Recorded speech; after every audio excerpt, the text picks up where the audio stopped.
যা চাইলাম তা তো দিলা না, কিন্তু যেটা দিয়েছ আমাকে এখন তার মতো বানিয়ে দাও না প্লিজ। কারণ একসাথে বাঁচতে হলে তো একই রকম হতে হবে, একই মতামতে থাকতে হবে। যদি তুমি এরকমই করো তাহলে কিভাবে আমরা একসাথে থাকবো? হ্যালো, আসসালামু আলাইকুম সবাইকে।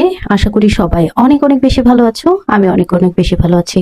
আজকে সকালবেলায় গিয়েছিলাম বাইরে, সেই সকাল 7টার দিকে মেয়েকে স্কুলে দিয়ে দেন বাইরে গিয়েছিলাম একজনকে ডক্টর দেখাতে, সেটা পিজিতে। তাকে এমনি সিনায় দেখানো হয়েছিল, কিন্তু এখন পিজিতে রেফার করছে, দ্যাটস ওয়াই ওখানে যাওয়া। তো মেজর কোনো প্রবলেম নাই, আশা করি ঠিক হয়ে যাবে। আর সবাই দোয়া করবা যেন তাড়াতাড়ি ভালো হয়ে যায়। সো আমি ওখান থেকে আসার পথে অনেক বেশি ক্ষুধা লাগছিল, আর বাসায় এসেও খাবার বানিয়ে খাইতে হবে, তো কি করব। তারপরে একটা হোটেলে ঢুকে যাই এবং এখানে আমি ডাল ভাজি রুটি খেয়ে নিই।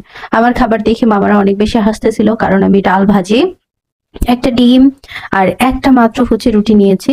মাত্র বিল হয়েছে 50 টাকা। এখন মামা আমার দিকে তাকায় আছে যে এত কম খাইলাম, এই জন্য হয়তো বা কোনো কিছু। তো যাই হোক, আমি এত বেশি খেতে পারি না, আমার পেট ছোট, দ্যাটস ওয়াই আমি কমই খাই। আর আমি অনেক গরিব মানুষ, দ্যাটস ওয়াই আমার কমই খাওয়া উচিত আর কি। সো দেখা হচ্ছে অন্য কোনো ভিডিওতে। আল্লাহ হাফেজ, ভালো থাকো।